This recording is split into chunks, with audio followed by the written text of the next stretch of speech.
montre.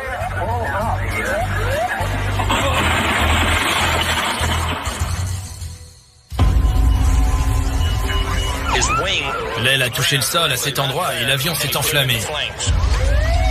Le bilan du tragique accident d'avion de la Delta Airlines s'élève désormais à 131 victimes. L'avion a percuté une voiture, s'est écrasé et a pris feu. Il n'y a que 29 survivants. À Washington, les enquêteurs du NTSB, le Conseil national de la sécurité des transports, se mettent en route pour Dallas. Quelles sont les premières indications que vous pouvez nous donner concernant l'accident? Nous n'en avons aucune. Apparemment, l'avion s'est écrasé alors qu'il était en phase d'approche. Qu'est-ce qui a bien pu conduire le gros porteur à s'écraser? Les enquêteurs passent le lieu de l'accident au peigne fin à la recherche d'indices. John Hammerschmidt est l'un d'entre eux. Étant donné qu'un orage avait été mentionné, j'ai très vite pensé que ce serait là un élément clé, susceptible d'expliquer ce qui s'était passé. Les enregistreurs de vol sont rapidement retrouvés.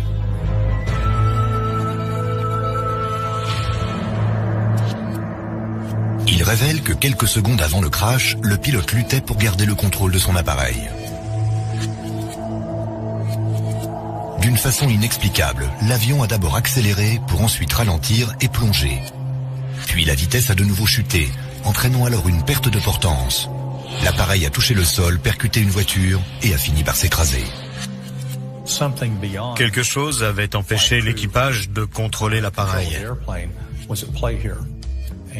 Nous nous sommes alors penchés sur l'examen approfondi des conditions météo. Les enquêteurs mettent en cause le phénomène de cisaillement. Il s'agit d'un brusque changement de la vitesse et de la direction du vent qui peut être suffisamment puissant pour faire chuter un avion. Depuis son identification dans les années 60, le phénomène avait causé le crash de 26 avions de ligne, tuant ainsi 626 personnes.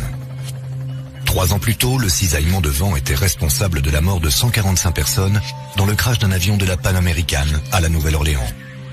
Pour des pilotes comme John Cox, cette catastrophe devait marquer un tournant dans l'histoire de la sécurité aérienne. Comme l'ensemble du milieu de l'aviation, je me suis dit que cette catastrophe devait être la dernière du genre. Il fallait faire plus que par le passé. La plupart des grands aéroports sont équipés de détecteurs de vent. Dallas en avait 5. Malgré cela, ils n'avaient pas pu signaler à temps le changement de vent. Tout aussi troublant, quelques minutes avant le crash du vol Delta 191, un petit aéronef s'était posé sans encombre. Depuis les années 70, le météorologue John McCarthy étudie une forme mortelle de cisaillement de vent appelée micro-rafale. Le plus terrifiant dans une micro-rafale, c'est la vitesse à laquelle elle se forme. Dans la plupart des cas, l'appareil situé juste devant celui qui rencontre des problèmes ne connaît aucun souci. Les micro-rafales sont des courants descendants, petits mais puissants, qui se forment quand la pluie s'évapore sous l'effet de courants chauds ascendants. L'air devient alors froid et dense et descend précipitamment dans une colonne en direction du sol. Une fois au sol, des vents très violents se propagent dans toutes les directions. Une micro-rafale sévère peut faire chuter n'importe quel avion, d'autant que leur fréquence est extrêmement élevée. Lors de notre étude à Denver, nous avons relevé 90 micro-rafales en l'espace de 90 jours. Ce qui est bien plus que nous l'avions imaginé. Un appareil peut échapper à une micro-rafale, selon son altitude et sa vitesse. Les phases de décollage et d'atterrissage sont les plus risquées. La preuve a été découverte dans la boîte noire du vol Delta 191. En approchant de la micro-rafale, l'avion a été secoué par un violent vent de face. Puis, en entrant dans la micro-rafale, il a été poussé vers le bas de manière très soudaine. Il fallait impérativement qu'il regagne de l'altitude, mais quelques secondes plus tard, il est frappé par un vent arrière qui le pousse violemment vers le sol. Grâce aux données des enregistreurs de vol, les compagnies aériennes décident d'organiser des sessions d'entraînement d'urgence. 2 solutions semblent évidentes. Il y a d'abord l'évitement. Si vous avez connaissance d'une micro-rafale, évitez-la à tout prix. Mais quand l'éviter est impossible, Il faut abandonner toute idée d'atterrissage. Il faut avorter la phase d'approche par une remise de gaz et tirer immédiatement la meilleure performance de l'appareil pour l'empêcher de vous faire percuter le sol. Pour échapper aux micro-rafales, les pilotes doivent savoir où elles se trouvent. À la fin des années 80, des radars au sol sophistiqués permettent d'identifier les micro-rafales avec précision. La tour de contrôle peut ainsi alerter les pilotes, mais parfois trop tard. L'équipage a besoin d'informations instantanées, basées sur sa propre position, pour pouvoir prendre une décision en toute connaissance de cause. Même 10 petites secondes peuvent permettre aux pilotes d'éviter une énorme micro-rafale. Une course s'engage alors pour développer un système d'alerte embarqué qui puisse donner aux pilotes les précieuses secondes qui feront la différence entre la vie et la mort. La NASA et la FAA, l'administration de l'aviation civile américaine, s'associent. À l'aide d'un 737 réaménagé, ils testent un système modifié de radar Doppler installé dans le nez de l'avion. Roland Boltz chapeaute le programme. Vu que nous avions développé des technologies sensitives de base, il a été conclu que pour établir la démonstration du bien fondé de la conception, il fallait voler en plein cœur des micro-rafales. Dave Hinton est à bord ce jour-là. Nous avons délibérément soumis l'appareil à des conditions de vol tout à fait anormales pour un avion de ligne. Nous étions loin de prendre place à bord d'un 737 habituel pour se faire servir à boire et manger des pretzels. Il s'agit là d'une expérience totalement inédite. C'est un voyage dans l'inconnu. Une fois que les réacteurs étaient mis en marche et que vous vous retrouviez au fond de votre siège, il n'y avait plus moyen de faire marche arrière.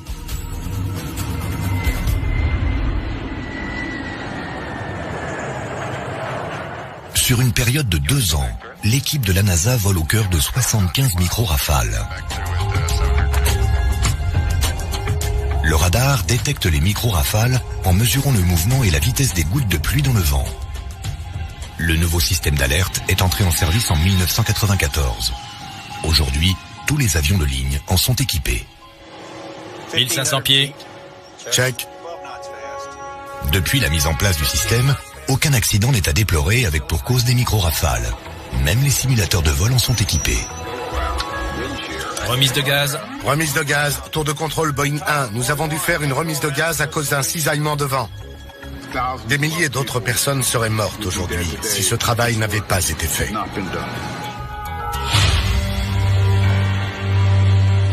Environ 75% des accidents aériens sont provoqués par une erreur humaine. Mais il est parfois difficile de savoir qui en est véritablement le responsable. Le 28 avril 1988, le vol 243 d'Aloha Airlines décolle de la grande île d'Hawaï pour Honolulu. À 7300 mètres d'altitude, l'avion atteint sa vitesse de croisière. C'est alors que le contrôle aérien de Maui reçoit un signal de détresse. Tour de Maui, Aloha 243. Descendons à 13 000. Nous avons perdu toute pressurisation. Déclarons l'état d'urgence. Demandons assistance. Nous n'avons pas de contact avec les PNC. Nous aurons besoin d'ambulance pour les passagers. Vous allez avoir besoin d'une ambulance, correct? Affirmatif. Quel est le nombre de blessés? Aucune idée. Nous n'avons pas de contact avec les PNC. Entendu, les ambulances sont en chemin. L'aéroport de Kahului à Maui se prépare au pire. Mais ce qu'il s'apprête à voir, personne ne peut s'y attendre.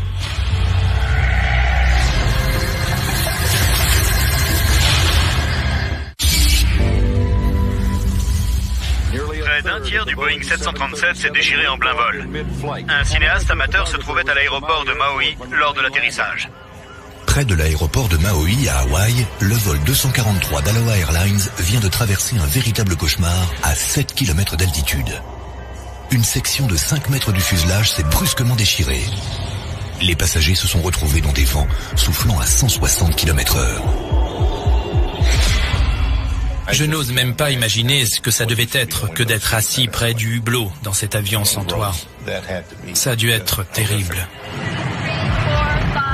Tout ce qui n'était pas attaché a été aspiré par le trou. Les bagages, les livres, tout. Si un compartiment bagage s'ouvrait, tout son contenu disparaissait. Des 95 personnes à bord, une seule est tuée. L'hôtesse Clarabelle Lansing a disparu quand le fuselage s'est déchiré.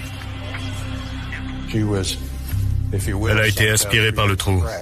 On le sait parce que nous avons retrouvé des bouts de peau et du sang sur les rebords du trou.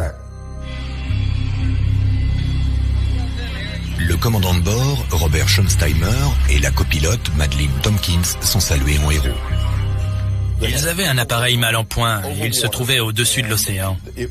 Tout dans cette histoire relève du pire des scénarios possibles et ils ont pourtant réussi à atterrir. C'est une véritable prouesse aérienne et je crois que personne dans le milieu de l'aviation n'a pensé que c'était possible. Barry Trotter est chargé de l'enquête.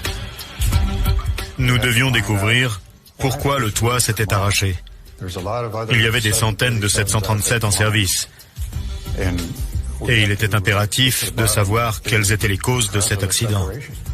Il commence par une étude approfondie de l'appareil. Le Boeing 737-200 a 19 ans et va bientôt être mis hors service. Les enquêteurs s'aperçoivent qu'il a effectué plus de 89 000 cycles, ce qui fait de lui le deuxième avion le plus utilisé dans le monde. À chaque pressurisation et dépressurisation de la cabine, le fuselage d'un avion s'étire et se contracte. Sans maintenance, des fissures peuvent apparaître, provoquant ainsi la fatigue du métal. Pour les enquêteurs, si la fatigue semble être une des causes, la corrosion en est une autre. L'appareil en effet volait toujours au-dessus de la mer, et le sel corrode le métal. Nous avons trouvé de nombreuses fissures le long des rivets. Nous avons aussi remarqué que les zones attaquées par la corrosion avaient été poncées au papier de verre, puis repeintes avec la même couleur. Selon le NTSB, le personnel au sol aurait dû réparer la corrosion. Mais l'ampleur des fissures laisse supposer que le problème est bien plus grave qu'il n'y paraît.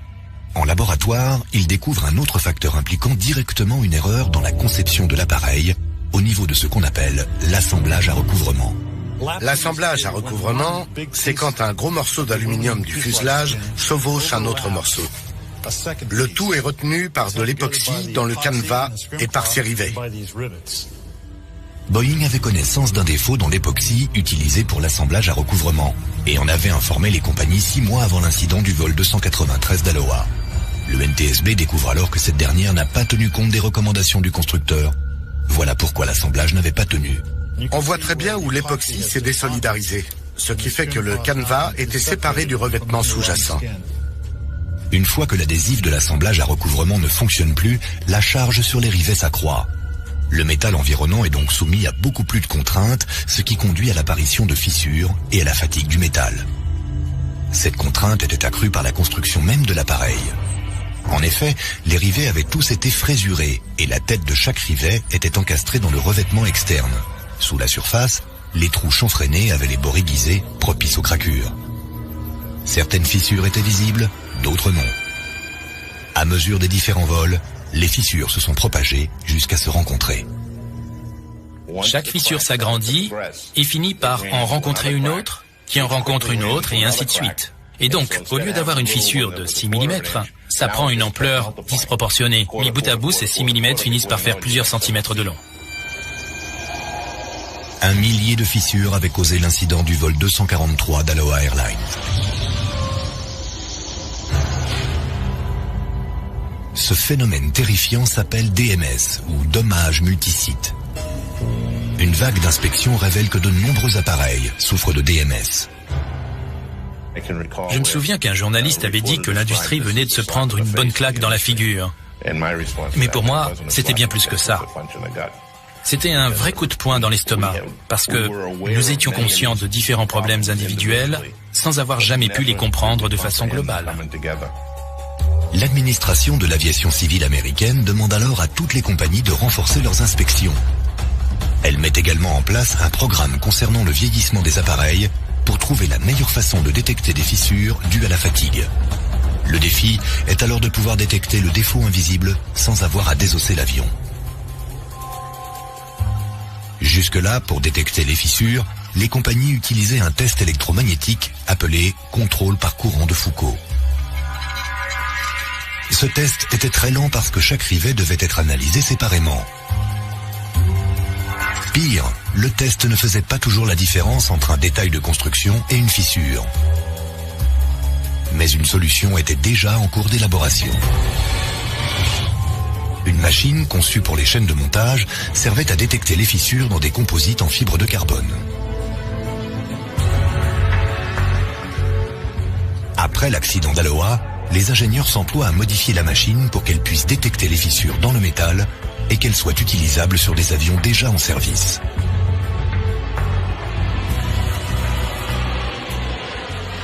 Il faudra 7 ans de recherche et de développement pour arriver à la solution. Voici le scanner mobile automatisé capable de scanner 25 cm d'un revêtement d'avion en 1 minute avec une précision inouïe. Grâce à ces 4 systèmes de scanner, il peut détecter les fissures dues à la fatigue, la corrosion et les défauts de liaison avant qu'ils ne soient trop importants et potentiellement dangereux. Ça ressemble beaucoup au rayon X à l'hôpital ou à une échographie. On préfère savoir ce qui se passe dans son corps ou sur l'avion, en l'occurrence, sans lui faire le moindre dégât. En plus de détecter le défaut, le scanner va le surveiller. Nous gardons une trace de l'analyse dans un dossier qui pourra être utilisé comme référence ultérieure. Si nous suivons une structure, plutôt que de l'analyser ou la réparer pour la première fois, cela nous permet d'avoir un historique auquel nous pouvons nous référer pour prendre une décision quant à une date de réparation à effectuer. Nos outils, nos méthodes d'inspection et même le processus dans son ensemble ont subi des changements significatifs à la suite de l'accident du vol d'Aloha Airlines. Aujourd'hui, le scanner mobile automatisé est une des nombreuses machines utilisées pour inspecter un avion dans le but de garantir que l'accident du vol 243 d'Aloha Airlines reste unique en son genre. En cette journée du 17 juillet 1996, il fait une chaleur torride à l'aéroport de JFK à New York. À bord du vol 800 de la TWA, 212 passagers se réjouissent de partir pour Paris. Mais une valise mal acheminée retarde le départ. Le 747 patiente 4 longues heures sur le tarmac avant de pouvoir finalement décoller à 20h20. Quelques minutes plus tard, plusieurs pilotes contactent le contrôle aérien pour donner une terrible nouvelle. On vient de voir une explosion à 5507. Vérifiez notre position. Venons de voir ce qui ressemble à une explosion à 8-9 km. On vient de voir une explosion juste devant nous, à 16 000 pieds. L'avion vient de tomber. La tragédie est visible sur toute la côte de Long Island.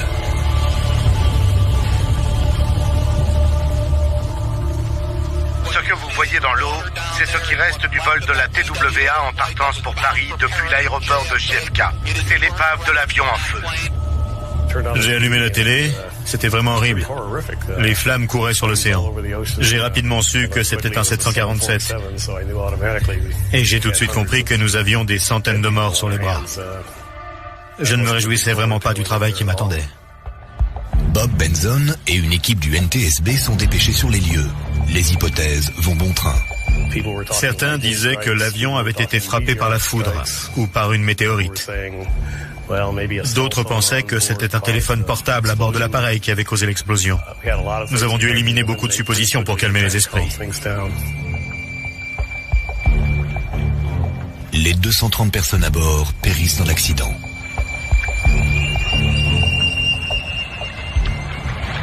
Heureusement pour les enquêteurs, l'épave ne se trouve qu'à 30 mètres de profondeur. Les enregistreurs de vol sont facilement localisés. Ils sont remontés 7 jours plus tard et les enquêteurs espèrent en apprendre beaucoup.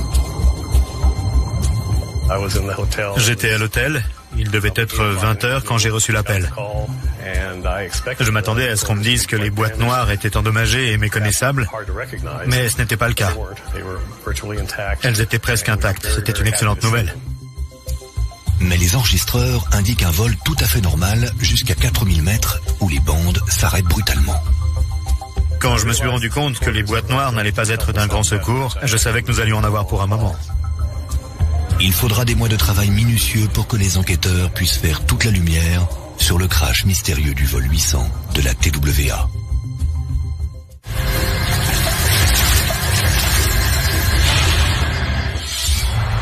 Quand le vol 800 de la TWA explose en plein ciel quelques minutes après son décollage de l'aéroport de JFK à New York, les enquêteurs espèrent que les enregistreurs de vol les aideront à expliquer la catastrophe. Mais les boîtes noires ne donnent rien. La seule solution pour percer le mystère est alors de récupérer l'épave de l'appareil dont les morceaux sont éparpillés sur des kilomètres au fond de la mer. Semaine après semaine, les sauveteurs remontent des milliers de morceaux du Boeing 747.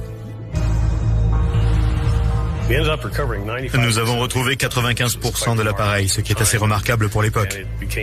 Il était crucial de remonter le moindre petit bout à la surface. Un hangar de Long Island abrite un puzzle d'1 million de pièces. Les enquêteurs assemblent progressivement le fuselage.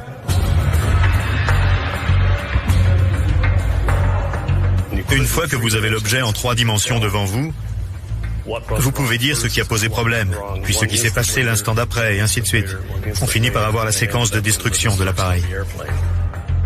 Après 4 mois de reconstruction minutieuse, une première hypothèse commence à se dessiner. Jim Wildy est expert en métallurgie au NTSB. Nous avons pu observer le dessin de fracture de toutes ces pièces jusqu'à l'avant du longeron avant d'aile. Nous nous sommes aperçus que l'avant du réservoir a été poussé jusque dans l'arrière du longeron avant.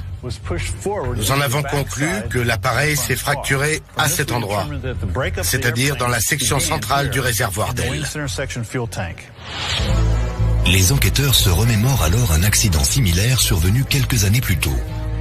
La section centrale du réservoir d'aile avait explosé alors que ce 737 attendait sur le tarmac à Manille. Comment expliquer cette explosion alors même que le carburant utilisé dans l'aviation est conçu pour être moins inflammable que le pétrole? D'autant que les investigations avaient montré que les réservoirs incriminés de ces 2 avions étaient presque vides. Voler avec un réservoir vide n'a rien d'inhabituel. Un 747 transporte près de 200 000 litres de carburant, soit 2 fois plus que nécessaire pour traverser l'Atlantique. Un réservoir vide est rempli d'air, qui lui contient de l'oxygène. N'importe quel carburant chauffé dans un réservoir se transforme en vapeur. Mélanger de la vapeur de carburant avec de l'oxygène revient à favoriser une explosion. Tandis que l'avion attendait sur la piste, quelque chose avait dû chauffer les réservoirs.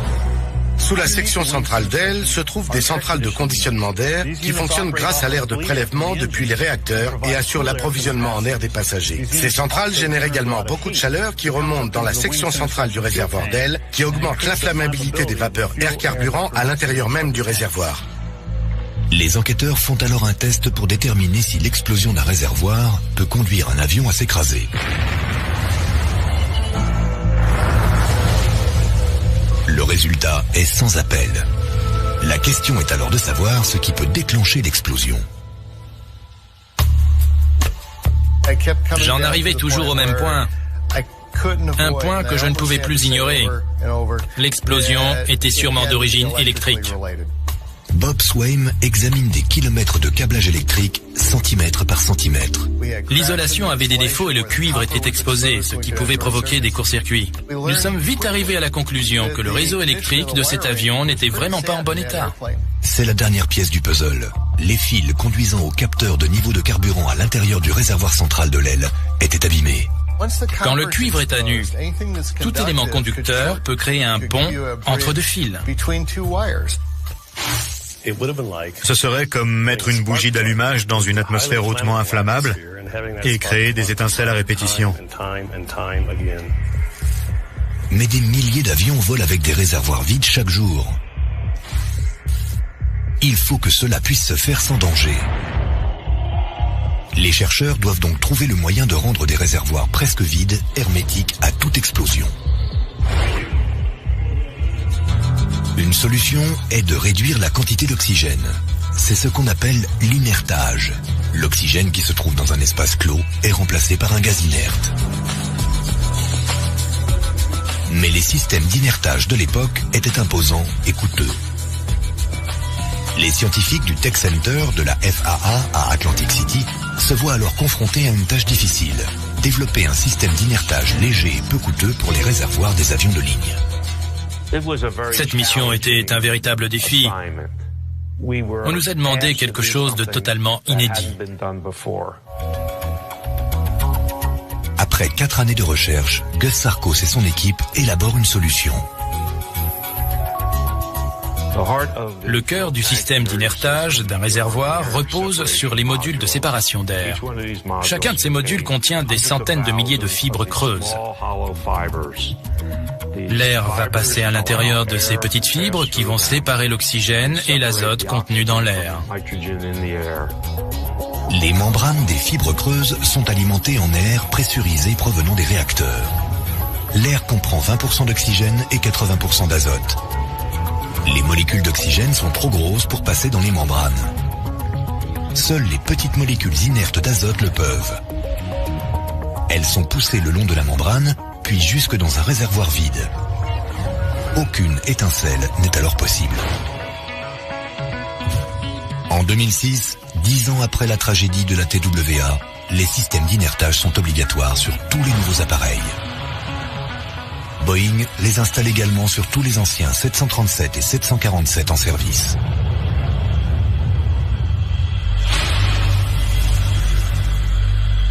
Le 20 décembre 1995, le vol 965 d'American Airlines quitte Miami pour Cali, en Colombie. Les 163 passagers sont pour la plupart en vacances. À 21h41, le contrôle aérien de Cali perd tout contact avec l'appareil. À l'aéroport de Cali, les familles attendent des nouvelles dans l'angoisse.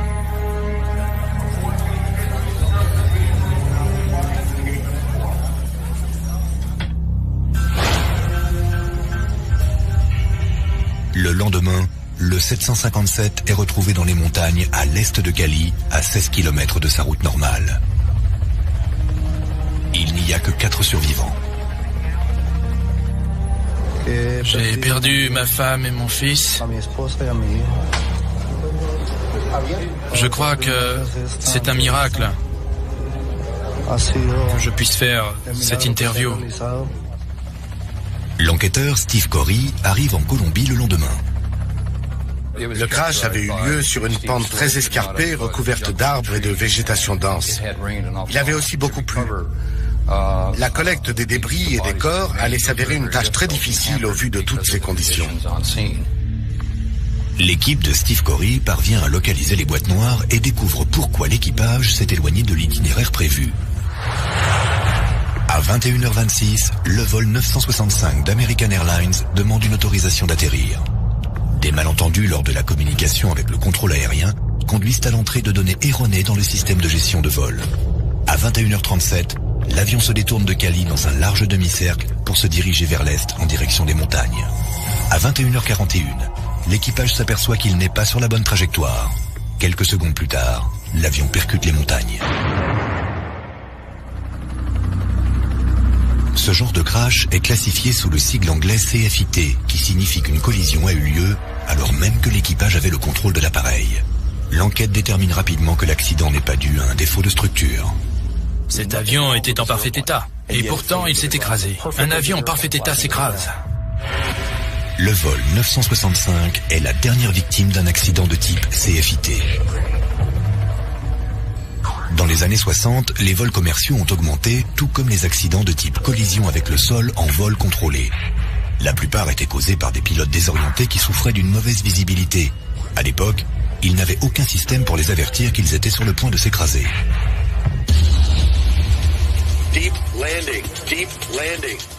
L'ingénieur électricien Don Bateman s'est attaqué au problème. Cela fait 40 ans qu'il travaille pour rendre le transport aérien plus sûr. Et ce depuis qu'un accident du type CFIT l'a touché de près.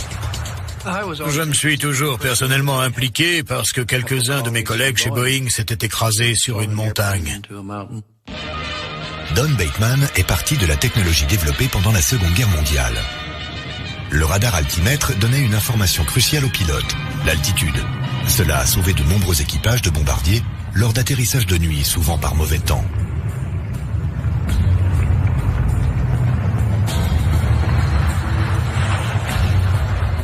En 1970, Don Bateman avait produit le premier système avertisseur de proximité du sol, connu sous l'acronyme anglais GPWS. Ce système mesure constamment l'altitude et entre les données dans l'ordinateur, qui va alors comparer l'altitude de l'avion avec sa vitesse et son taux de descente. Si l'avion descend trop vite ou que la topographie du terrain change brusquement, un avertisseur sonore retentit. En 1974, la FAA avait rendu ce système obligatoire sur tous les gros porteurs. Le résultat est qu'il y a eu une énorme chute des accidents de ce type. En 1995, cela faisait des années que tous les avions américains volaient avec le GPWS. Et pourtant, le vol 965 n'a pas échappé à la catastrophe. L'équipage a bel et bien été averti par une alerte sonore du GPWS 15 secondes avant, je crois. L'équipage a réagi correctement en tirant l'avion vers le haut. Ils ont mis les gaz à pleine puissance pour faire remonter l'avion. Ça n'a pas suffi, il n'y a pas eu assez d'alerte. 30 mètres de plus auraient pu les sauver. L'accident révèle un manque dans l'avertisseur de proximité du sol. Le GPWS ne détecte le sol qu'à la verticale et pas ce qui se trouve devant l'appareil. Si le terrain s'élève brusquement, le système est incapable de prévenir le pilote à temps. L'inventeur du système avait passé des années à chercher comment pallier ce problème. Mais pour pouvoir lire le paysage à l'horizontale, il fallait des cartes topographiques détaillées. Don Bateman ne pensait pas qu'il en existait, jusqu'au jour où... Les soviétiques établissaient des cartes topographiques depuis 1923. Ils ont même continué pendant la Seconde Guerre mondiale. Ils collectaient des données du monde entier et à la fin de la guerre froide, ils se sont mis à vendre toutes ces informations. Cela m'ouvrait des perspectives que jamais je n'avais imaginées. Du coup, j'ai persuadé mon entreprise d'acheter le plus de données possible. En plus des données topographiques, Don Bateman avait la technologie qui pouvait donner la position précise d'un avion. Cette technologie était également née pendant la guerre froide. En 1983, le vol 007 de Korean Airlines s'était trompé de trajectoire en entrant dans l'espace aérien soviétique. Il avait été abattu et 269 personnes avaient trouvé la mort. Cet incident avait persuadé le président américain Ronald Reagan de déclassifier un système militaire d'aide à la navigation, le Global Positioning System ou GPS. Don Bateman avait désormais tout ce dont il avait besoin. Le dispositif plus évolué appelé Enhanced GPWS utilise toujours un radar altimètre pour détecter le sol à la verticale de l'avion. Mais un système GPS embarqué se sert des satellites pour suivre à la trace la position de l'appareil. La combinaison de l'altitude et de la topographie permet au pilote de voir devant lui et l'avertit à l'approche d'un danger.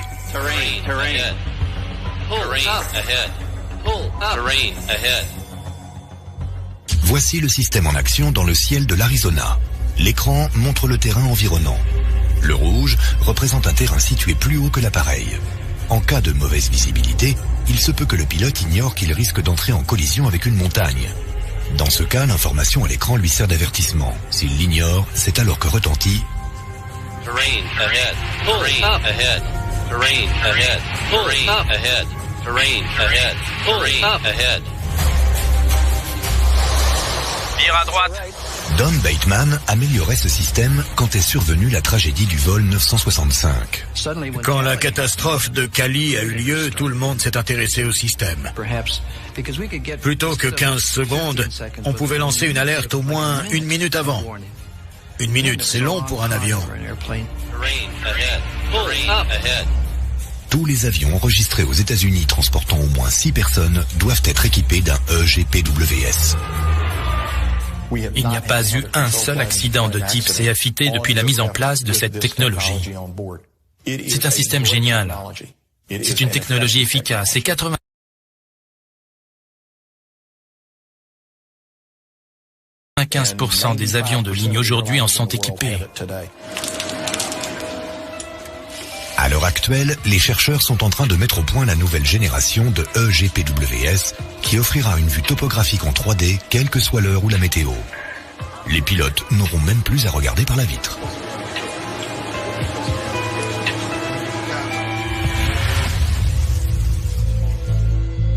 À l'aéroport Charles de Gaulle, le 25 juillet 2000, un Concorde d'Air France se prépare à s'envoler pour New York.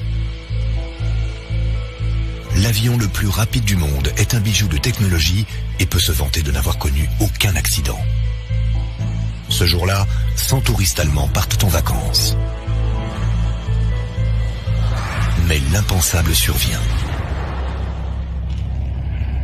Le passager d'un camion filme le décollage du supersonique.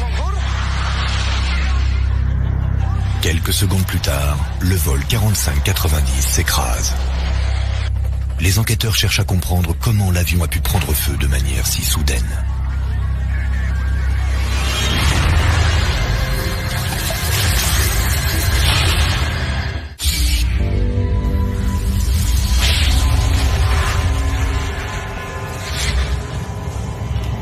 Quand le vol 4590 d'Air France s'écrase au décollage, les 100 passagers et les 9 membres d'équipage sont tués.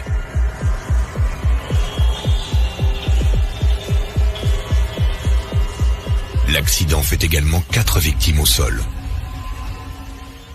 Tout le monde était sous le choc. Personne ne voulait croire que le Concorde pouvait être impliqué dans une telle tragédie. Les enquêteurs français et britanniques se mettent immédiatement à chercher la cause de la catastrophe. L'avion avait en grande partie été détruit dans les flammes, mais les boîtes noires sont retrouvées et révèlent l'enchaînement des faits.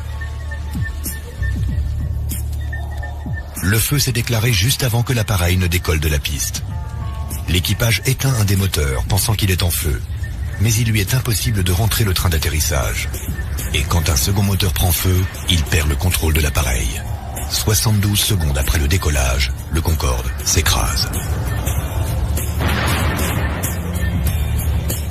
Si le feu est bien responsable de l'accident, qu'est-ce qui a bien pu le déclencher? Les enquêteurs s'appuient sur des photos prises par des témoins.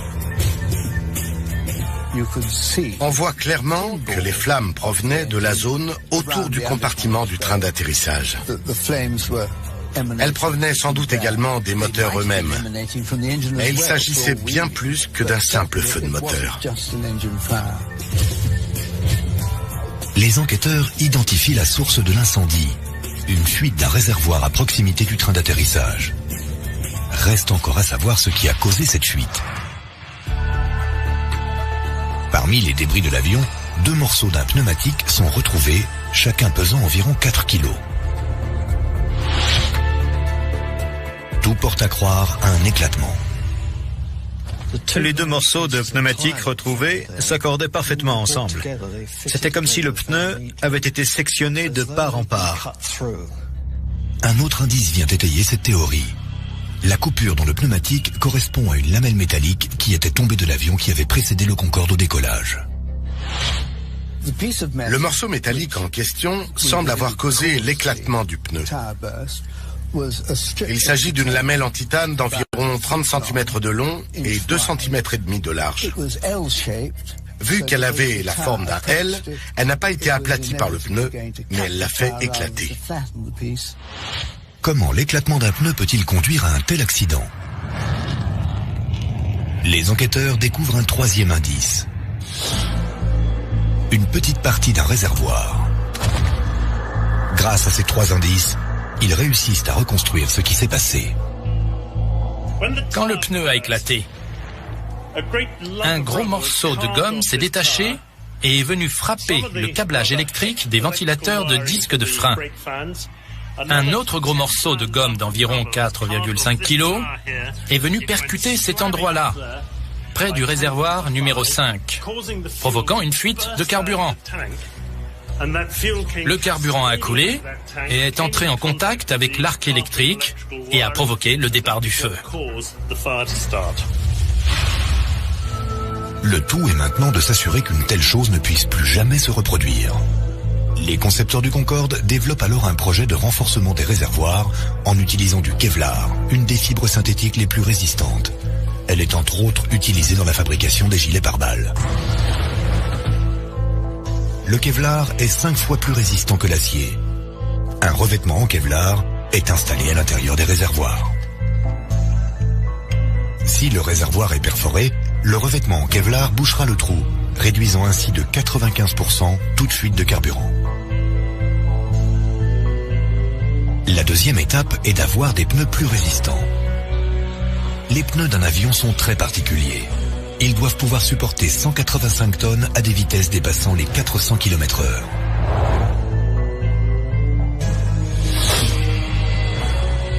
À cette vitesse, les pneus du Concorde se tendent comme un élastique. S'ils sont coupés, le morceau de gomme sera projeté à une vitesse vertigineuse.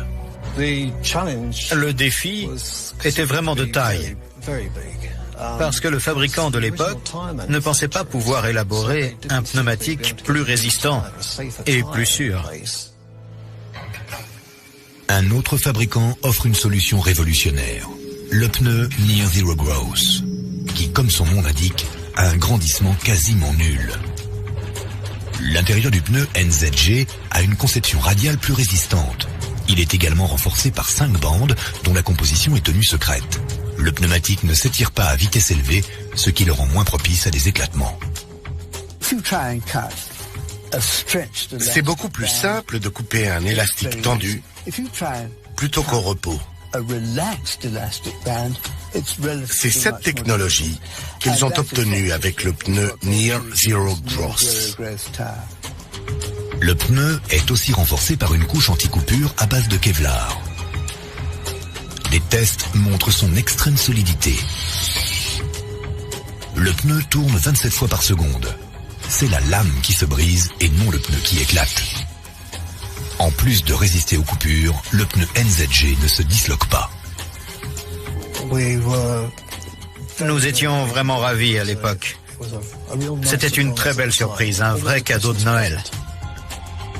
Le 6 novembre 2001 marque la fin des vols commerciaux du Concorde. Le Concorde n'est plus en service, mais les pneumatiques NZG volent toujours. Ils sont désormais standards sur tous les avions.